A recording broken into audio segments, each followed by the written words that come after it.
Në këtë pikë, si dhe në disa pika të ngjashme me këtë në Afrikën Perëndimore, nis historia e sklavërisë ose e skleverëve që u transferu drejt kontinentit amerikan dhe zonës së Karaibeve. Jam në Oso Castle në Accra, është kështjella e parë e ndërtuar nga danezët në këtë zonë në vitin 1790. Nga vitin 1790 deri në vitin 1810, nga Oso Castle, si dhe nga disa avamposte të tjera në zonën e bregut perëndimor të Afrikës, në Ghana, Togo dhe në Senegal, rreth 850.000 afrikanë u nisën drejt kontinentit të ri. Ndërkohë që nga viti 1810 deri në vitin 1860, kur filloi të binte skllavëria si pasojë e presionit të qeverive civilizuara europiane dhe të vetë qeverisë Shtetet Bashkuara të Amerikës, 3.5 milion afrikanë u nisën drejt Amerikës, pra në këtë drejtim për të punuar si sklever në plantacionet e Amerikës Veriore si dhe në ato të Karaibeve. Sklavëria, sidomos sklavëria e kontinentit amerikan, ka qenë një nga format më të tmerrshme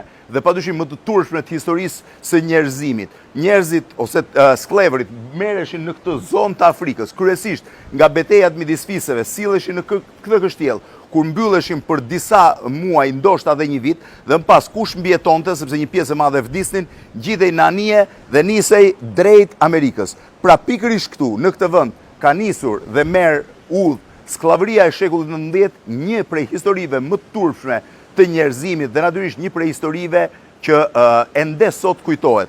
Prej këtu, pra nga kjo zonë, e ka bazën e vetë dhe komuniteti afroamerikan i Shtetet Bashkuara të Amerikës, i cili u zhvendos nga ai që mund të quhet kontinenti am për të punuar në një kontinent tjetër. Thash, pjesa më e madhe vdiqën, një pjesë mbijetuan dhe janë sot pjesë e një komuniteti shumë krenar në Shtetet Bashkuara të Amerikës dhe kudo në zonën e Amerikës Veriut.